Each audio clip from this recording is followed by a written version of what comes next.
Praise the Lord.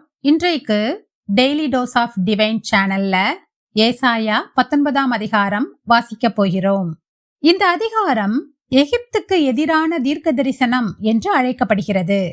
ஆனால் இந்த அதிகாரத்தின் முன்பகுதி எகிப்தின் வீழ்ச்சியையும், பின்பகுதி அவர்கள் பெறப்போகும் ஆச்சரியமான ஆவிக்குரிய மீட்பையும் விவரிக்கிறது. எகிப்தியர்களுக்குள் ஒற்றுமை குலைந்து சகோதரனுக்கு விரோதமாய் சகோதரனும் பட்டணத்திற்கு விரோதமாய் பட்டணமும் யுத்தம் செய்யும் என்றும், எகிப்தின் வாழ்வாதாரமாக இருக்கும் நைல் நதி வற்றி போகும், இதனால் விவசாயம், மீன்பிடி தொழில் மற்றும் நெசவு தொழில் முற்றிலும் அழியும் என்றும், எகிப்தியர்கள் தங்கள் தேசத்தின் பேரழிவை தடுக்க வழி தெரியாமல் தவிப்பார்கள் என்றும் முன்பகுதியில் கூறப்படுகிறது.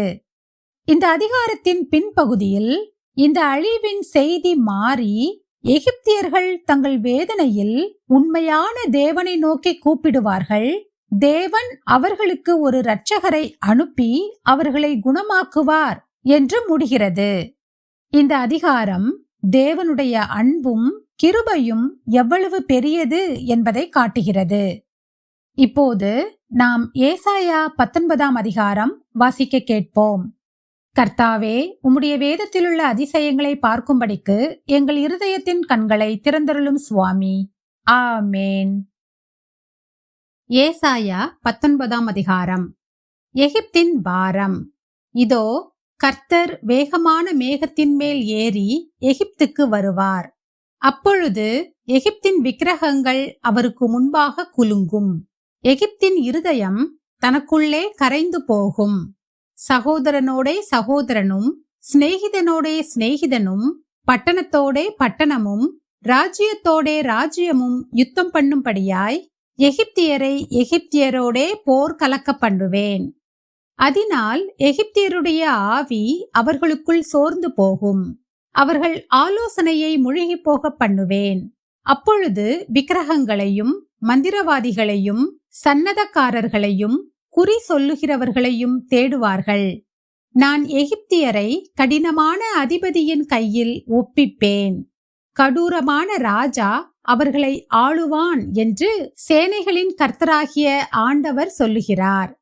அப்பொழுது கடலின் தண்ணீர்கள் குறைந்து நதியும் வற்றி வறண்டு போம்.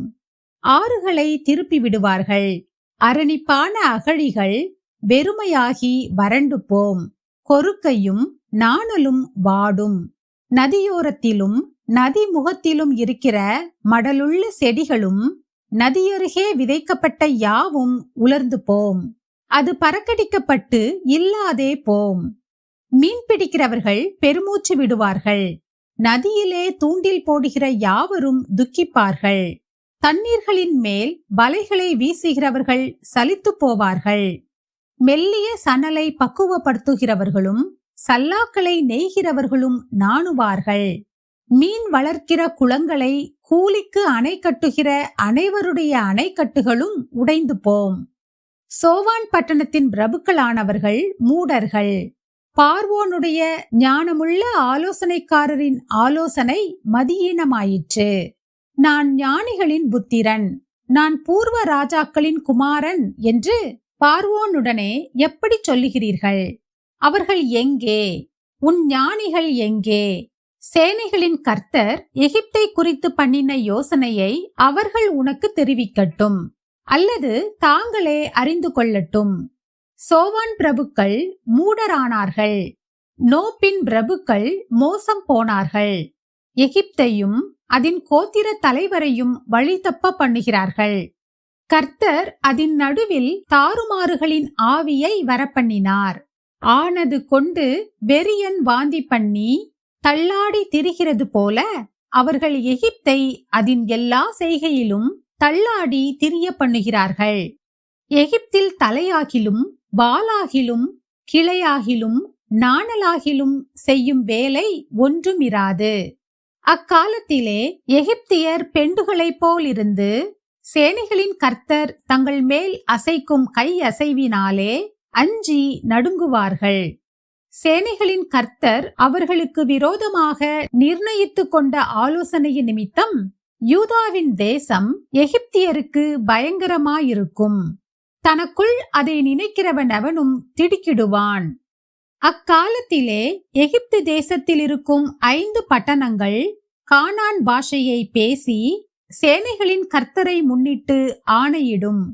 அவைகளில் ஒன்று நிர்மூலமான பட்டணம் எண்ணப்படும். அக்காலத்திலே எகிப்து தேசத்தின் நடுவிலே கர்த்தருக்கு ஒரு பலிபீடமும் அதன் எல்லையருகே கர்த்தருக்கு ஒரு ஸ்தம்பமும் உண்டாயிருக்கும். அது எகிப்து தேசத்திலே சேனைகளின் கர்த்தருக்கு அடையாளமும் சாட்சியுமாயிருக்கும். ஒடுக்குகிறவர்களின் நிமித்தம் அவர்கள் கர்த்தரை நோக்கி கூப்பிடுவார்கள். அப்பொழுது அவர்களுக்கு ஒரு இரட்சகனையும் ஒரு பலவானையும் அனுப்பி அவர்களை விடுவிப்பார். அப்பொழுது கர்த்தர் எகிப்தியருக்கு அறியப்படுவார். எகிப்தியர் கர்த்தரை அக்காலத்திலே அறிந்து அவருக்கு பலிகளோடும் காணிக்கைகளோடும் ஆராதனை செய்து கர்த்தருக்கு பொருத்தனைகளை பண்ணி அவைகளை செலுத்துவார்கள். கர்த்தர் எகிப்தியரை வாதையினால் அடிப்பார், அடித்து குணமாக்குவார். அவர்கள் கர்த்தரிடத்தில் மனம் திரும்புவார்கள். அப்பொழுது அவர்கள் விண்ணப்பத்தை கேட்டு அவர்களை குணமாக்குவார். அக்காலத்திலே எகிப்திலிருந்து அசீரியாவுக்கு போகிற பெரும் பாதை உண்டாயிருக்கும். அசீரியர் எகிப்துக்கும் எகிப்தியர் அசீரியாவுக்கும் வந்து எகிப்தியர் அசீரியரோடும் கூட ஆராதனை செய்வார்கள். அக்காலத்திலே இஸ்ரவேல் எகிப்தோடும் அசீரியாவோடும் மூன்றாவதாக பூமியின் நடுவில் ஆசீர்வாதமாயிருக்கும். அவர்களை குறித்து சேனைகளின் கர்த்தர், எகிப்தியராகிய என் ஜனமும் அசீரியராகிய என் கரத்தின் கிரியையும் இஸ்ரவேலராகிய என் சுதந்திரமும் ஆசீர்வதிக்கப்பட்டது என்று சொல்லி அவர்களை ஆசீர்வதிப்பார்.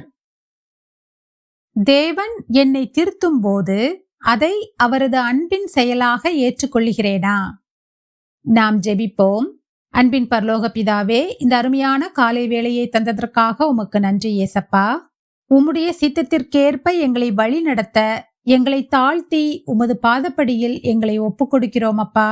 உம்முடைய வழி நடத்துதலை ஏற்றுக்கொள்ளும் பணிவை எங்களுக்கு தர வேண்டுமாறு ஜெபிக்கிறேன். எல்லா காரியங்களையும் நீங்க பொறுப்படுத்திக் கொள்ளுங்க, வழி நடத்துங்க, ஆசீர்வதிங்க. இயேசு கிறிஸ்துவின் மூலமாக ஜெபம் கேளும் எங்கள் ஜீவனுள்ள நல்ல பிதாவே, ஆமேன், ஆமேன். நாம் அடுத்த நாள் வேத வாசிப்பில் சந்திப்போம். God bless you.